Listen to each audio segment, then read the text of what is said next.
Gentlemen, please take your seats. The spotlight is about to begin.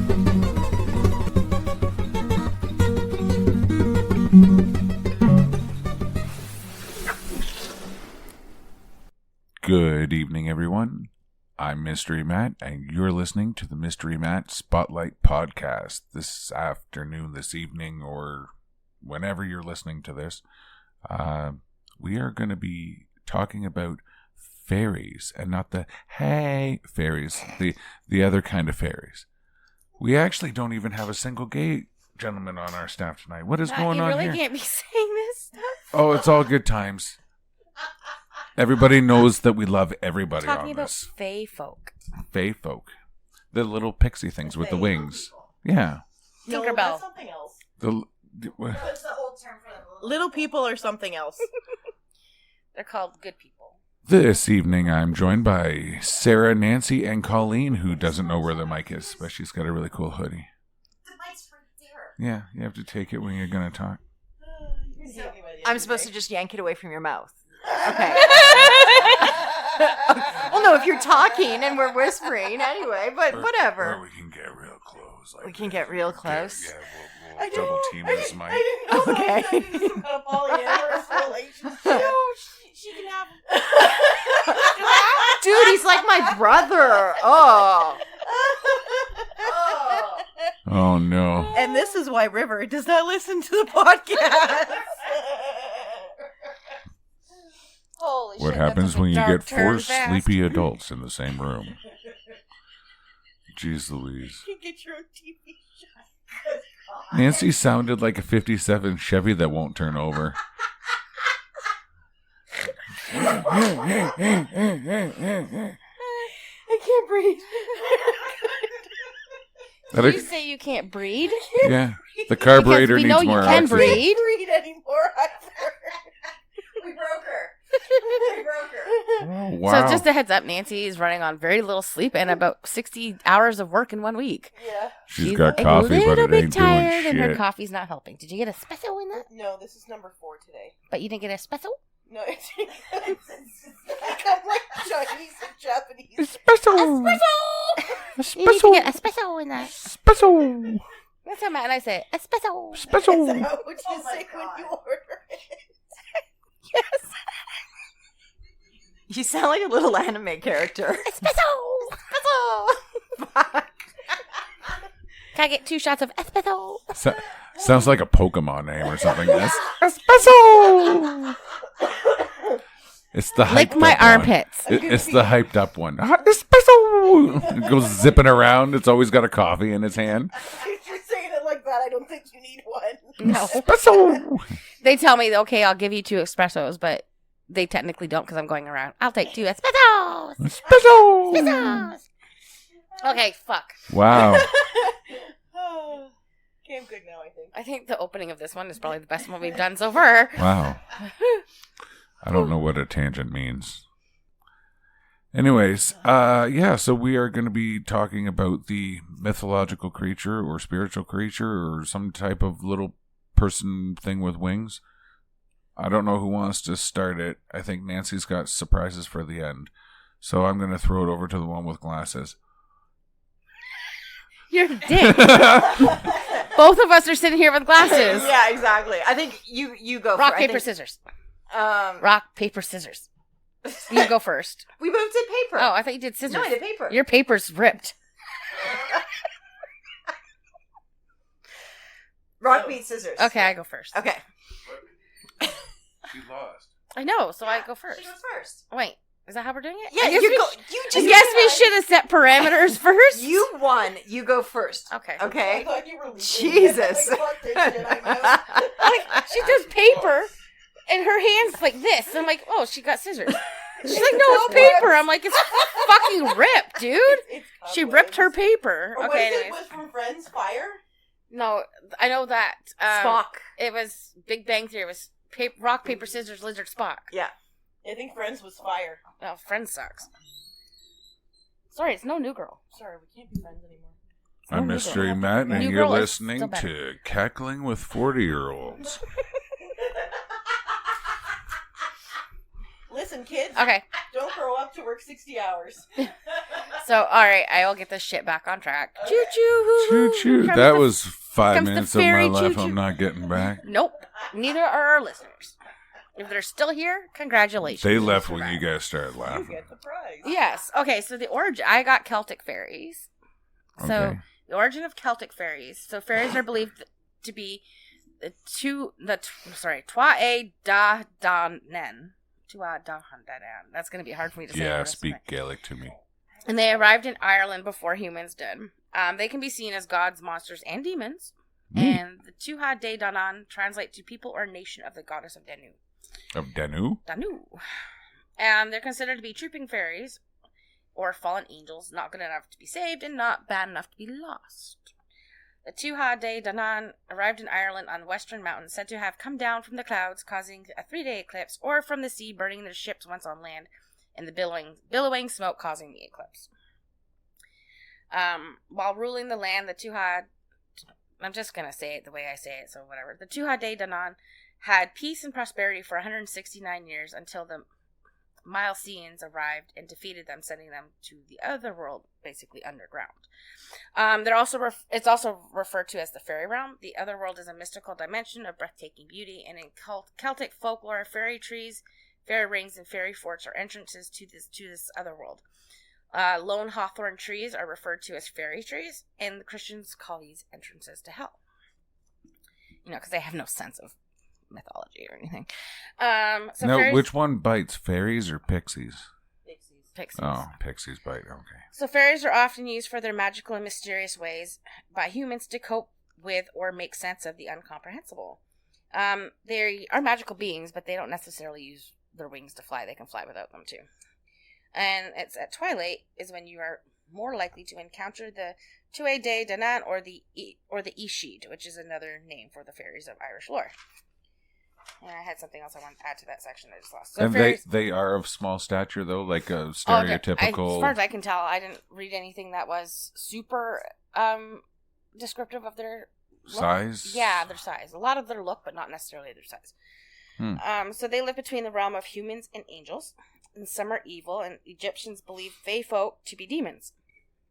The Sheed were like fallen angels cast out from heaven like Lucifer. And the Sheed live in Tir Naag, a place of no disease, and they stayed perpetually young, and everything was created for joy and beauty. That sounds like a great place to live. I want to be perpetually young.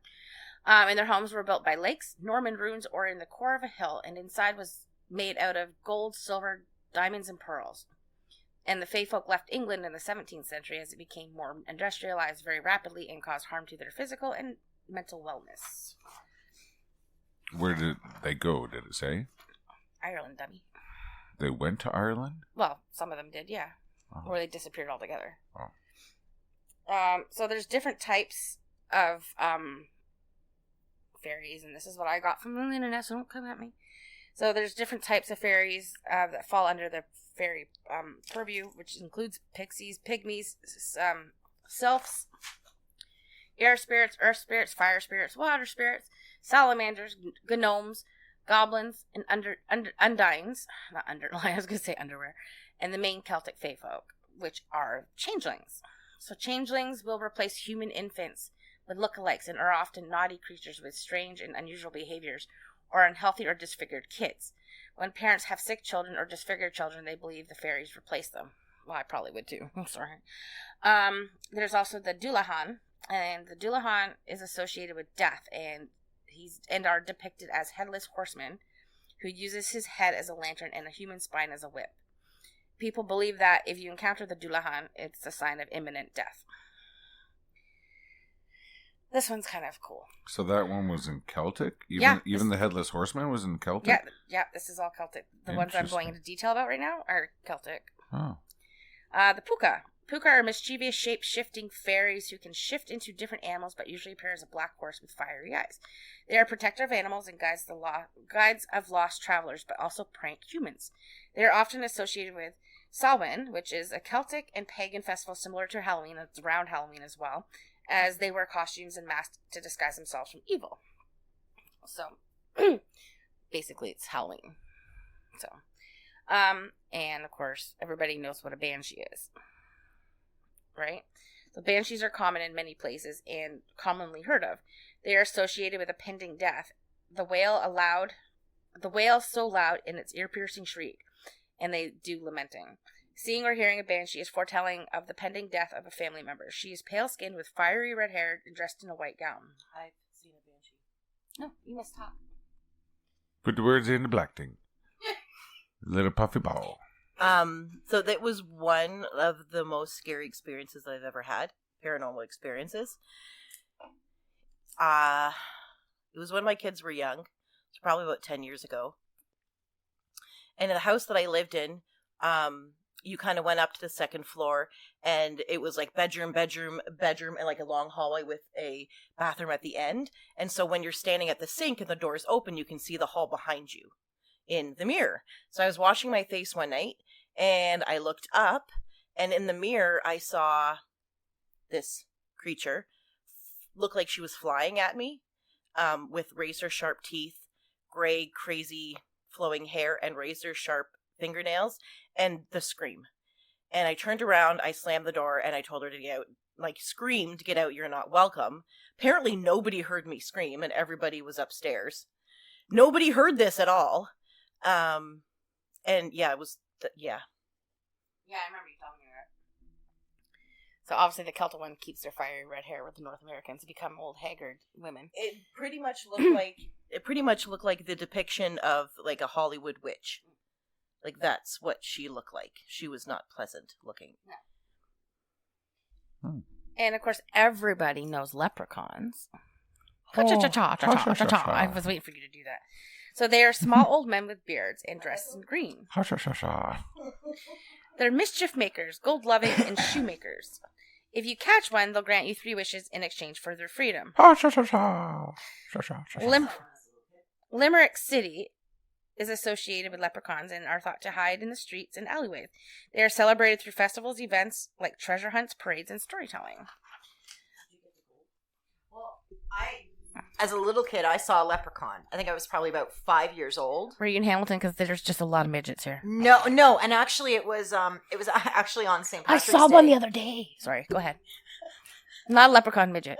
Sorry. It was actually. If I was a midget, I would dress up as a leprechaun just to fuck with people. Okay, go ahead, Colleen. Sorry. No, it was actually on I believe it was St. Patrick's Day. I mean, I was only like 5 or whatever, and well, it falls on the same day every year, March 17th. I don't remember. I was 5. Okay.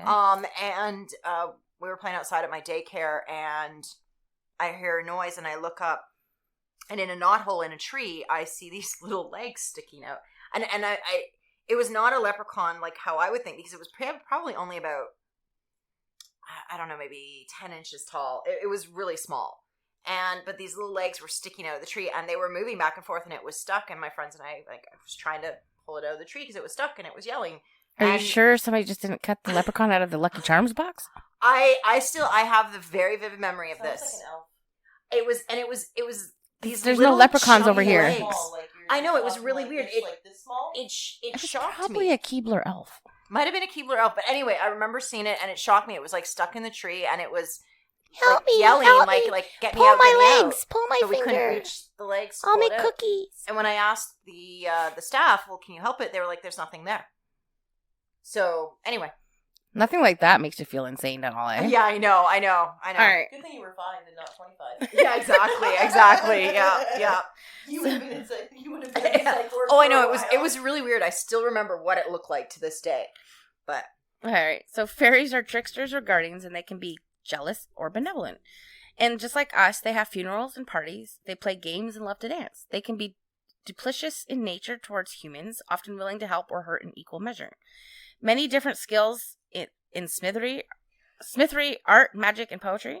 And if humans piss off the Duha de Danan, they will withhold important resources like milk and corn, which I'm sorry, I don't eat corn. Yeah, you do. No, I don't. More than you think. They'll wait for humans to appease them by sacrificing foods, humans, and animals, and part of the reason why offerings of food and drink are still made to the fairies today is to keep them happy. The Ishid are fond of kidnapping animals and humans. They consider it more carrying off the humans out of the human world and into their realm. People at risk who see them the most are in transitional states or phases of their lives, like pregnant women, breastfeeding women, babies, sick people, and those in puberty. They have a good sense of justice. The Tuatha De Danan's Angus of the Bruff can be cruel but fair. He will reverse any bad he does if the human acts respectfully towards him. They are notorious hoarders. Offending or angering the fairies could lead to bad luck, illness, and abductions. Farmers and landowners will carefully plow or mow their lawns around fairy rings, fairy trees, or fairy forts to avoid angering them. In 1999, an entire roadway in Ireland was rerouted to avoid a fairy tree. I watched that video. Did you? I did. Yeah. It was the fairy bush where they were supposed to be a battle. Yeah. So some of their traditions and as well as appearances, like the people have seen them. We'll start with that. An English noblewoman of distinction, Lady Fanshawe, claims that she was walking through County Clare and she was drawn towards the lake where she says she witnessed a figure emerge from the depths of the lake. And she was bathed in shimmering light, a fairy queen of immense beauty, and her dress embodied the colors of nature and her hair flowing like liquid sunshine. William Butler Yeats, claimed to have spoken to Sheed in his sleep, and Samuel Beckett says he communed to a fairy in the front square of Trinity College. Irish dreaded the fairies' wrath and would not build on their land. They also would never call them fairies in fear of angering them. Instead, they referred to them as good people. The Tuatha De Danann, Sheed, and fairies are such a major part of the Irish culture and heritage that passing stories down of magical figures are fairies and mystical creatures for many, many generations. And they are depicted in tons of art, plays, movies, books. I'm going to kill that thing. Television, poetry, which have all brought attention to the folklore. It is said that if a human walks 9 times around a fairy ring, they may see the entrance and possibly enter the other world. But you might end up being there forever. If one would prefer to keep the fae folk away, you can hang garlands of marigolds and primroses at their door, keep the wood of ash, rowan, and blackthorn, or wear a bag of clover around your neck. You can also turn your coat inside out when passing a fairy. They don't like iron, salt, or bread. Or what? What was the last thing you said? Bread. Bread. Yeah. So Celtic fairies, even to this day, seem to be very revered and very respected and stuff in the Irish culture. If they're actually avoiding building and upsetting the lands of things that they believe are connected to the fairy realm, that shows that they are very impactful as a creature. It may be not necessarily mythological in any way, though we don't know, because I would love to actually see a fairy ring in Ireland. I think that'd be really neat. I've only seen pictures while I was researching this, so.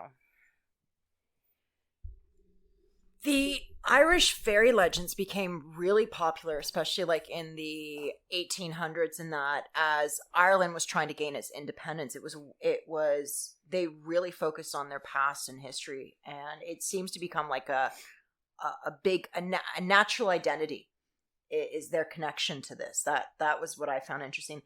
I looked into the stories of fairies in other cultures, and now, what's interesting is the term fairy is one that seems to be used interchangeably for all sorts of magical creatures. It categorizes a whole bunch, such as elves, dragons, goblins, pixies, dwarves, gnomes, brownies, goblins, leprechauns. Well, we're not allowed to say brownies anymore. Yeah, I know. We're not allowed to say a lot of things. What's interesting is the idea of these creatures developed independently all over the world, everywhere from like New Zealand, Africa. No, like Girl Scouts, they had brownies back in the day. We're not allowed to do that. Brownies were part of what she's talking about. So the brownies from the Girl Guide thing, right, was connected to the brownies that you're talking about. Yeah, brownies were actually like a domesticated Sprite, right? Fairy. Uh-huh. A brownie would be attached to, I believe a brownie was attached to a household and would do good things for the household, clean up for the household, as long as they were not angered. You could anger them by simply moving a broom to a different spot, and they might get angry, and they could really hurt you. So would you consider Dobby the house elf a brownie? Because he was kind of attached to a house. Actually, no, he's more of attached to a person. He might be. He might actually be classified as that. I don't know. I didn't go into all the different classifications. I more looked into some of the stories from the different parts of the world. It was the one, and these stories are extremely old. Some of the oldest ones are actually traced from Persia. And one idea that's been suggested by folklorists, I'm sorry, I don't know the proper term, during the Crusades in the 1100s, a lot of people from across Northern Europe went to the Middle East, where they were exposed to many of the culture and ideas, and they seem to have brought them back. And in Persia, they have the Peri, and they were a very intelligent, beautiful, winged mythical race made up of mainly women. They were originally, under the original ancient Persian mythology, they were mischievous. But as Islam began to influence more, they actually became very benevolent. It was said that they were trapped in their fairy form due to a sin that they had committed. And to atone for this, they had neither an immortal soul nor immortal power. They had to complete a penance of atonement before they could enter paradise. In the epic poem Book of Kings, it was a Peri that actually warned the fabled first man about a threat.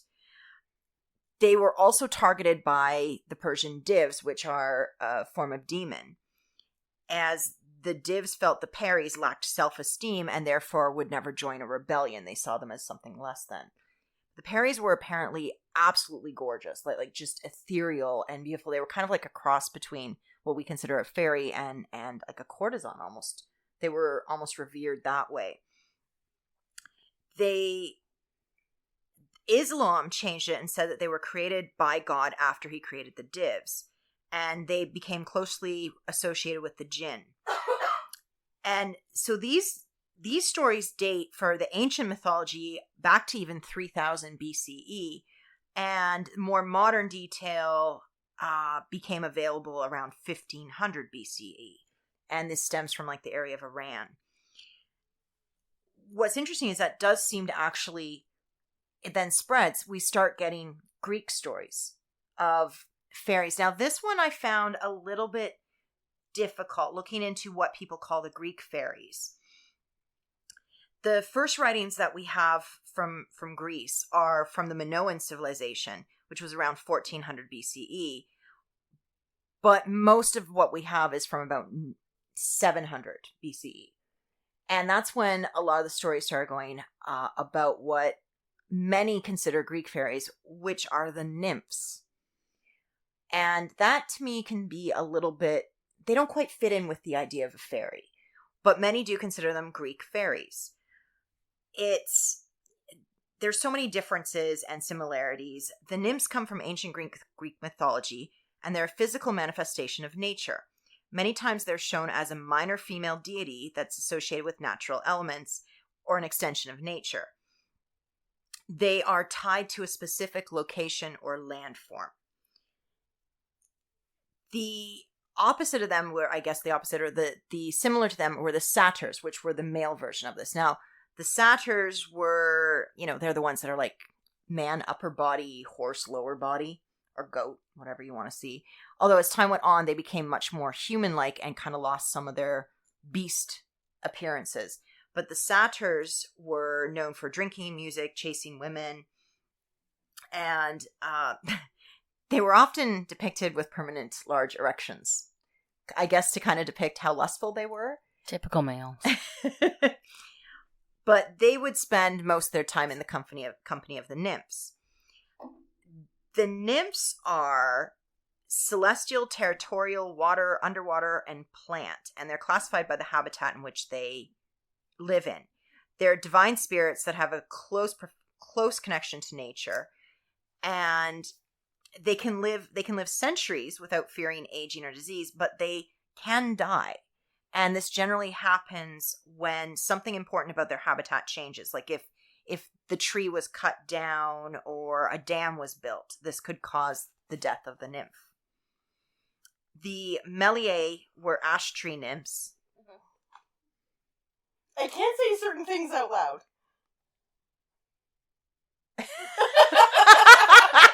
I didn't want to cut you off when it came out, and I had to write it down, or it was going to come out my mouth. Bad girl, Nancy. Bad girl. I'm trying really hard not to interrupt you. That would have been totally worth it. That would have been good. So Okay. now I have to say it. It says, I'm sure there's a There was a porn genre for that. For the satyrs. The bestiality. I'm sure. I am sure. When I read that about the satyrs, I was like, should I mention that? I'm like, well, I kind of have to. I mean... What, there's no comment from the peanut gallery? Well, okay. So, for the nymphs, the Meliae were the ash tree nymphs, the Dryads were the oak tree, the Naiads were the freshwater, the Nereids were the sea nymphs, and the Oreads were the mountain nymphs. And please, I apologize if I said all the names wrong. I really do apologize. What I found interesting was so many things claim these as fairies, but there are a lot of differences to what we think of fairies. Like, the nymphs are almost always human size. And fairies are often talked about that they can change their size, or they're often depicted as very tiny. But hang on, not to interrupt you. But it's like I felt the same way with doing the Celtic research, because I would never have thought that a leprechaun or a banshee or a headless horseman type figure would fall under a fairy either. Yeah. So I get it. Like it's confusing. So maybe it's just subjective. The term fairy really does seem to be a huge encompassing thing. Yeah. Or is Google getting confused and giving you fairy tales? No. No, they're all classified as a type of fairy. It talks about that. Yeah. But it does talk about Yeah, so when I was doing my research, it said things, fairies, and quotes, fairy tales, hence where the fairy tales came from. So the fairy tales were often, we think of many of these creatures, they're classified as fairies because they come from what we call the fairy tales. Now, so about the nymphs, another thing is the nymphs didn't have supernatural powers. Like, they couldn't, fairies often had variety of different powers, including like enchantment or flying or things like that. Nymphs had very few. They were said to be able to heal, perhaps prophesize or offer protection. Some could have a power over the element they were associated with, such as, the water nymph with water. But they really didn't have any special abilities. The nymphs we know are very firmly placed also in Greek mythology. We have that written down from earliest records, from Homer, from many others. But the fairies are more enigmatic across many cultures, with their origins very much obscured or lost with time. We have traditions that have been handed down orally, and we've kind of lost the base idea on many of them. There's a porn genre You for that guys too. are so bad. The lifespan. Nymphs die. They are not immortal, whereas many of the fairy stuff talk about them being immortal. That, they really... From what I understand, as long as they remain in the fairy realm, they are immortal. Okay. When they exit and they are around humans, then that's when they lose their mortality. Yeah. They become mortal, sorry. Okay.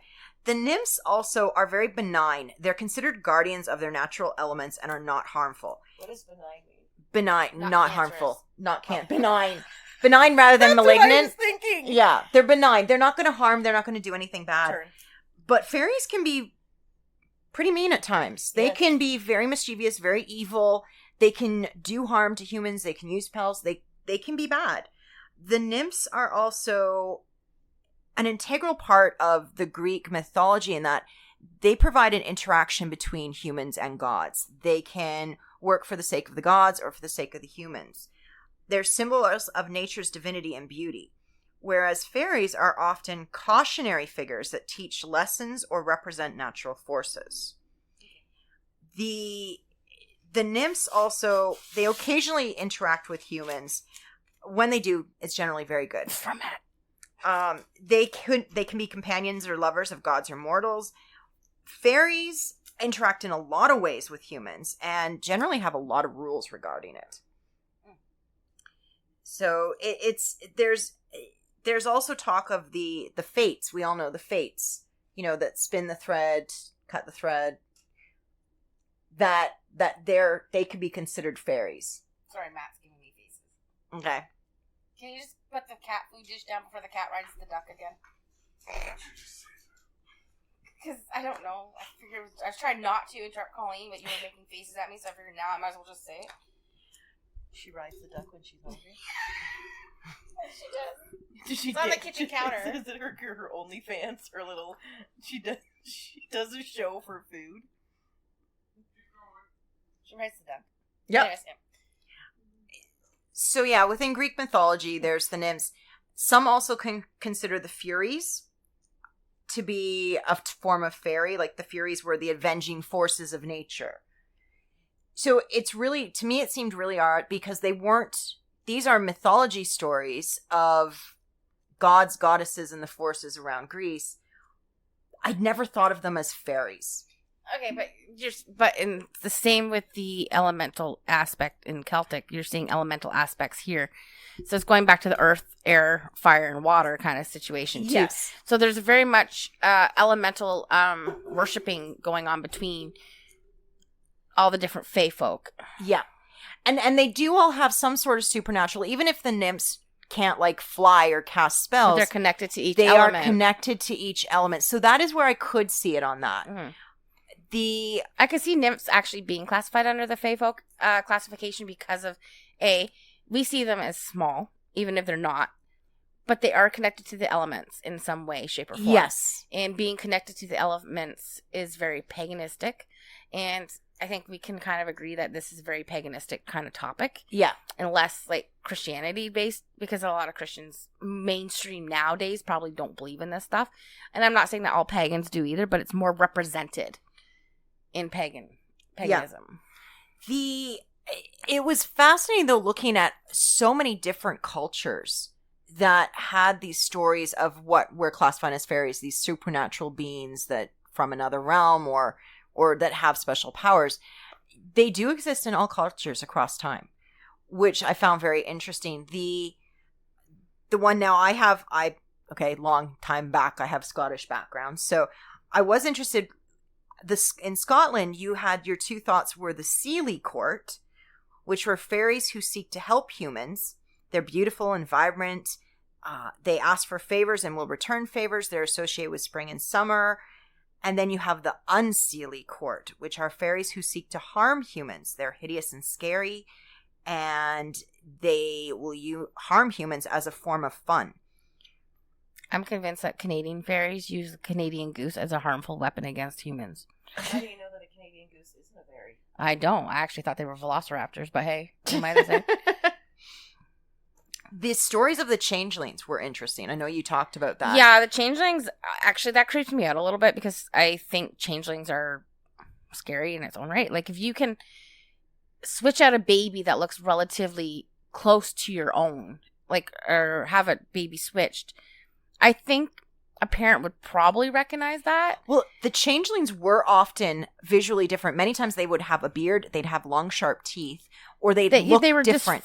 They were disfigured in some way, or their behavioral traits were extremely strange, and they would act strange, and they would get sick easier, and they were deemed, or maybe they were handicapped in some ways. I think it was a way for parents to cope with the fact that their child wasn't 100% perfect back in those days.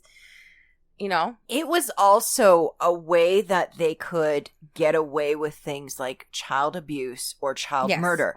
When you had a family that was living hand to mouth and every member of the family had to be able to produce and to take care of itself. And if you had a child who was unable to do that, you could claim the child was a changeling. And according to the rules or the rituals around that idea, you could actually beat the child and harm it.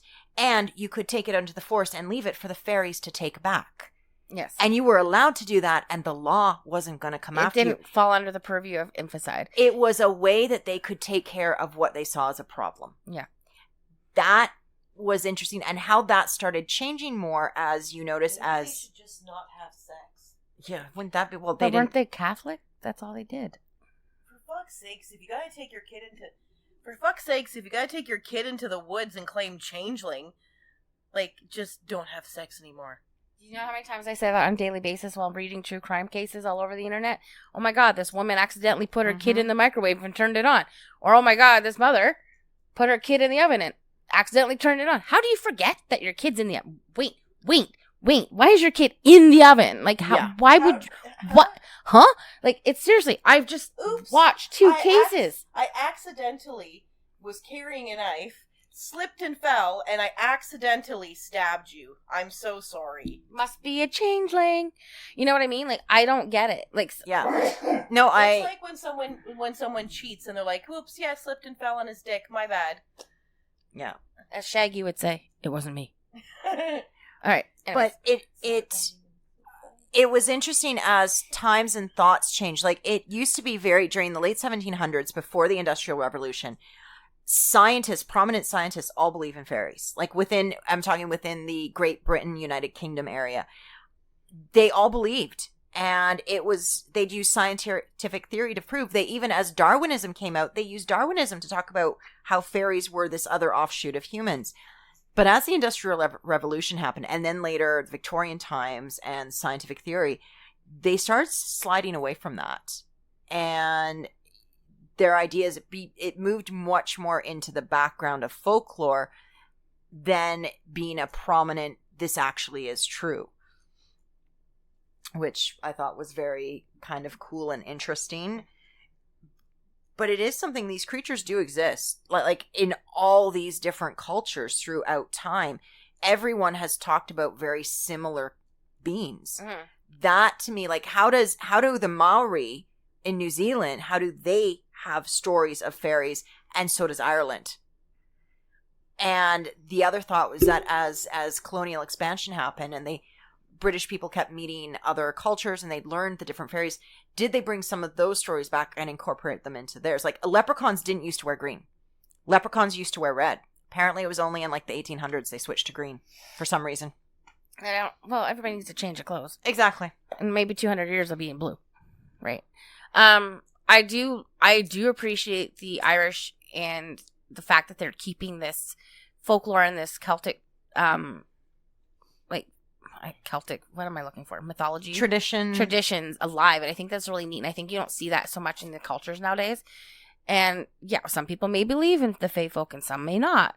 But I think seeing the traditions and the stories still being told to this day, especially in Ireland, you're seeing that tradition being embraced. And I think that's really neat to see because we don't know anything. Maybe Canadians actually do have fairies. Maybe they are Canadian goose. We don't know that. So we don't have that kind of folklore here in Canada. Well, the other thing is, though, with Ireland, you have to remember, they've also turned their fairy stories have turned into a business. It is tourism. Absolutely. They can use it to bring in money into the country. I agree. I think it's great they're keeping the traditions alive. But I think there also is some ulterior maybe back in there. Maybe in a political situation, yes. But I think like a family like, say, Matt and I, we were in Ireland, we're living in like, I don't know, You'd Bray have County. the beliefs. We would probably be telling our kids this. It wasn't be for monetary gain. It would be for like the tradition of telling the story, you know? And keeping the tradition alive is helpful to the country, Ireland, in terms of the money it can bring in with different things. But when you're telling it within your own walls of your house, you have you're not gaining anything. The country itself is not gaining anything. You're just telling the stories of yesteryear. Yeah. Yes, I said yesteryear. Now I check my pocketbook. Now, there was a little book when there was a book when I was younger called Outside Over There. It was my favorite story as a little kid. I believe it was by Maurice Sendak, the same guy who wrote Where the Wild Things Are. And it was a story of a changeling. A girl finds that her little brother's been replaced by a changeling, and she's got to go take the changeling back to the fairies and get her brother back. And I loved this story as a little kid for some reason. You're messed up in the head, though. Yeah, we all knew that one, didn't we? Yes. But there are the Greek and the Persian, kind of the really old stories that go back to 3000 BCE. Yoink. Matt's yoinking. So we're at 38 minutes. Do we still got Nancy to do? Oh, yeah. Yeah, let's get on with her. Don't rush. Just take your time. Don't let him rush you. Oh, no. We'll feed him to the fae folk.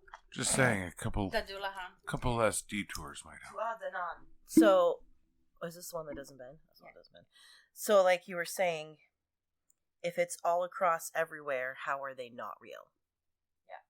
There's no way. I did find a couple written documentation. Okay, hold on a second. Now, if we're going to do that if there's so many different religions and versions that they have to be, then you also have to believe in the Great Flood. you don't necessarily have to believe in Noah because there's different names for the same guy. You know what I mean? So like that's in every religion. Even in some of the But Aboriginal. isn't there proof of the Great I Flood? was going to say, who says we don't believe in Yeah. the Great Flood? But It's like not necessarily like Noah's Ark and all that, but there is evidence. we would have had to survive somehow. Was there not? What were we talking about? Atlantis. We were Atlantis, talking about yeah. Atlantis, and it was the sea rose. No, dropped or it rose. Rose. It rose and ate it. There would have been Yeah. areas that were above the sea level. We're and above we've the gone sea over level. that Yeah. before. Yeah. Yeah, because there would have been areas that were above the sea level, and there were pockets that survived. So So I'm going to talk about the documentation that I found, and then I'm going to tell you what I actually know. The one thing about the Fae is that you never want to be disrespectful. They also can't lie, which I find very interesting. But they, like everybody has said, can be mean and they can be lovely. It all depends on how they view you, if they view you as a threat or they view you as a friend. Always be viewed as a friend. You never want to fuck with the fairies. Sorry, that's just never ever fuck with the fae. Ever. If you see something, you didn't see it, you turn around and walk away. So, like everyone talks about the different types of fairy. So the fairy encounters and findings, these go back to like the 13th century, starting there. The first one I found was Thomas Raymore of, how do I pronounce that? Erceld. That's why I write in phonetics. Urseldern. Urseldune, I think it's Dune. Okay. Yep. Known as True Thomas. Apparently met fairies in the 13th century. According to the story, I really got to get on the thing with the books like you do. The Queen of Elfland fell in love with Thomas, and he experienced both the good and bad sides of the monarch. He lived there for 7 years, was only released when the Queen was worried that the devil would take Thomas as a part of his 7-year tribute. I looked for more information about that, and I couldn't find it. I was really interested in to know that. So it's like a 7-year tribute kind of thing, like you sell your soul to the devil. Like every 7 years, they have to give a tribute. Tribute, Like okay. a sacrifice. To the Fae folk? To the devil. Oh, to the devil. Got it. well, and that makes sense, as with Christianity, many of the ideas became that fairies were fallen angels, but they weren't quite in line with the devil. So maybe that was a way of paying off the devil. Yeah. When Thomas returned home, he apparently had the sight and could not lie. Robert Kurt, in the 17th century Scottish minister, wrote The Secret Commonwealth of Elves, Fauns, and Fairies. After he had been found dead beside the fairy Knowe at Aberfoyle in 1692, locals were convinced that his real body had been abducted by fairies and the corpse left behind was a prisoner in fairyland. To this day, folklore states that Robert is still being held captive because he wrote the book about the fairies. They did not appreciate it, and therefore he was killed and held captive. And just for interest, fauns are the Roman term for the nymphs. Oh. Yes, because I was looking up, because of course the Romans took all the Greek stuff and they renamed it. They renamed the nymphs fauns. Ah, interesting. That just got me when you said that. Reverend Dr. Edmund Williams spoke of his encounter with the fairies when he was 7 in 1757. He was 1 out of 4 children to spot 8 couples dancing under or about 100 yards away. The couples were smaller than the children, but looked like dwarves. And the story went on to say that they were all dressed in red and that they were dancing, holding hands in a circle. The Cottingley Fairies is the most famous fairy encounter. It was 1917 and 1920. A pair of schoolgirls, Elise Wright and Frances Griffiths, from Yorkshire, took 5 pictures in the woods near a stream by the village of Cottingley, which is close to Bradford. The pics were published along with an article by Sir Arthur Conan Doyle in Strand magazine in 1920. Their story was believed by many until years later the girls admitted admitted to faking 4 out of the 5 pictures were fake. They claimed they did see fairies and tried to reproduce what they saw, but said only one of their pictures was genuine. And when I went to TikTok and YouTube, I found a whole bunch of videos about people wandering through the woods, finding fairy doors with little knockers on it. Not boobs, but like door knockers. You know me so well. And I didn't believe it, because that to me is like a human thing, and that's what we would have on our doors. How would we know what they would have on theirs? So that to me is just an assumption. There was a couple of videos I saw where there's like things flying and it looked like a fairy, but you never know nowadays with all like the photoshopping and everything. You never know what's real or not. Yeah. It did blah, blah, blah, blah, blah, blah, blah, blah. I agree completely. Absolutely. Evidence of fairies isn't limited to sightings. There have been findings buried in the ground, skeletal remains of extremely small people found all over the world. 2 gold prospects in Wyoming discovered the remains of a mummified tiny man, approximately in his 60s and approximately 20 inches tall. Small skulls have been found in the Montana's Beartooth Mountain, and a mummy measuring 11.63 inches tall found in Central America in the 1920s. So there is evidence kind of all over the place. So I read fairy cards. I have always been interested in that kind of stuff. And the one thing that I do, because when you engage with the fae, you do need to leave offerings, not gifts, but offerings.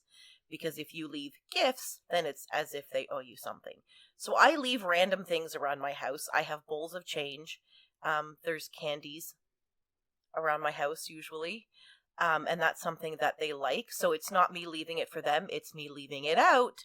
And if they feel the need, that they are more than welcome to it. I have had 2 encounters with the fae.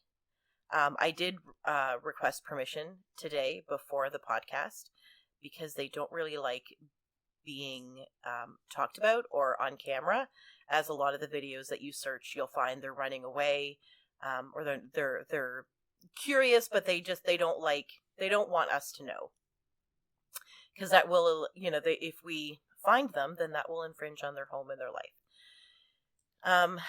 The first encounter, actually it was twice with the same person. I'm not really sure what she was. She looked human. She was about my height, blonde. She was wearing a really fancy dress, but it was all like made of flowers. And she had a very fancy headdress that was all made of flowers. She explained that she was a queen. She was not happy with me. I accidentally killed a hive of a beehive. I was attempting to move it into the back field, and it didn't work out that way. And so what I had to do for them, because of what I had done, I was told that I needed to work on gardening and making sure that I was paying more attention to the flowers and the plants, and that they would appreciate if I did that. I was also sitting in my room one night, and I had my blinds open, and this, like, the fairy, like Tinkerbell, legitimately, like, flew by, and I sat there for a minute, and I was like, wait, what? The fuck? Did I just, what? Wait, what? Okay, I'm gonna close blinds. And I think I've had encounters because I read the fairy cards, and I feel connected to the earth. I am an earth sign. I realize I sound like a fucking crazy person. But it kind of does go hand in hand with a lot of my other paranormal experiences. You do always respect the fae. They can make you or break you, quite honestly. Like I said, if you see a fairy ring, or if there's something that looks suspicious and odd, or that it might be fae-like, you're going to appreciate it and you're going to walk away, and you are not going to touch it. Like that TikTok video of the girl that got something from the mountains, and this Jamaican woman's yelling at her, "Put it back! Put it back! Don't touch nothing." But if At I all. lick it, it's mine. You know, it's not crazy because I did see a demon at work, remember? Yes. So, Yes. I've seen one of those. yeah. Look, Nancy closed her books. That mean that's all the words. That's all the words. That's all the words Nancy has. That's the words, bird. That's all the words everybody's got. See her phone's off? Okay, that's pretty cool.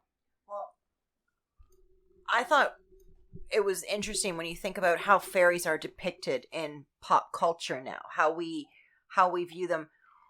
What I have noticed is that they're getting closer to being depicted as the legends say. Because, I mean, the stories of fairies that I remember seeing on TV and that when I was younger, they were all, it was like cute little Tinkerbell. Everything was sweet, everything was happy, all that. But I noticed as time goes on that there are more depictions that show the fairies as a race to be respected and not trifled with, that they can do things to harm you. They're not all wonderful, sweet, like perfectly flittery, happy beings. But I was just about to say that. So Tinkerbell, She was very jealous. mischievous, very Yes. jealous, benevolent towards other females, especially Yeah. Wendy or the water nymphs that were in that. They're very naked water nymphs. that What do you had mean, breasts. benevolent or angry? Because benevolent is kind. Oh, sorry. Yeah, angry. Sorry. Okay. My bad. I'm tired. So she was not the nicest. She was always jealous. She was angered easily. She wanted to be the number one, and she didn't feel respected, and she would act out, or she'd get them in more trouble, or she would end up in trouble because of that. Okay, see, I didn't watch, I only saw little bits of Tinkerbell growing up. I remember different cartoons about fairies when I was younger, and they were always like, just like, I don't know, normal sweet things or something. But I noticed that as time went on, I started seeing more that seemed to be more realistic to the lore. Yeah. So then a pixie would be a type of fairy then. Yes. It's under the classification, yes. But then just pixies are known to bite. Yeah. They're like smaller, chihuahuas. though. They're the Yeah. chihuahuas of the fae breed. Not to disrespect the fays. Because we're not trying to do that at all. We are simply trying to educate. Yeah, educate, especially like if you are, say, planning a trip to Ireland and you happen to come along one of these fairy rings, just take a picture and walk away. Don't even take a picture. Have you heard of You can the buy a people? postcard. Now, this is going back a couple of years. I haven't seen one in a bit. But people will actually make a fairy village so that the fairies are known that they're allowed to be around and stuff like that. Some of these villages, I tell you, they don't mess around. These are gorgeous looking huts. They're small. They're about the size for like a Superman action figure or something. They're luxurious. But they are all hand carved. There's not a single like quote unquote man-made object in it. Like there's no steel, there's no electronics or anything. Sometimes they might light them up, and that will use electronics, but a lot of the times the electricity would come from solar power anyway. The one thing I remember hearing, and I can't remember where, but I've seen it represented and heard it many times before, was that way back at, I guess, the dawn of history or whatever, there was a pact made between the fairies and the humans that the fairies would get one part of the land and the humans would get another, and that it's a pact that's just been carried down through time. And I've read that in different stories. I guess what you would call fairy tales. I didn't look into that while doing research, but I thought kind of interesting the idea that they got the Tuatha Dé Danann got their land, and that's theirs, and we stay away from it. We are not allowed to enter. Yeah, That's why we can't see it. yeah. That's what made sense. Yeah, it's like that's their world and their land. They keep it safe. Well, yeah. Can you imagine if people got a hold of it or entered a fairy realm? Oh, The Humans would ruin everything. They would Oh my ruin God. it. it's a world that's meant for pleasure, They would joy. pick them apart. They would Yeah. study them. Kill them. Yeah. They kill them, because if you don't understand it, then you're gonna have to kill it and pick it apart. And you're gonna try and take whatever it has. Yeah, Yeah. and I mean, yeah. when you talked about the Fae and the elements and things, so the fairy cards are season based and they are element based. Okay. So elements like in terms of earth, wind, fire. Okay, and then season, spring, summer, winter. Okay. Well, what Correct. I guess I should say yes. I mean, nodding is not going to help anybody. Yeah, it was interesting You when can't fucking see me. when I saw descriptions of depictions of the fairies written down. There were many would refer to them as winter fairies, spring fairies, autumn fairies, and yeah. So, like with each depiction, it was like for the winter fairies, they were darker. The spring fairies were brighter. The summer fairies were all light. You know, fall were that. It was just interesting the way they would describe them based on the seasons. Cool. I think we covered most of, if not all of that one. Oh my god. They're all yawning, so I think they're done now. Alrighty, you guys have yourselves a great one at home, and if you see a fairy, don't eat it.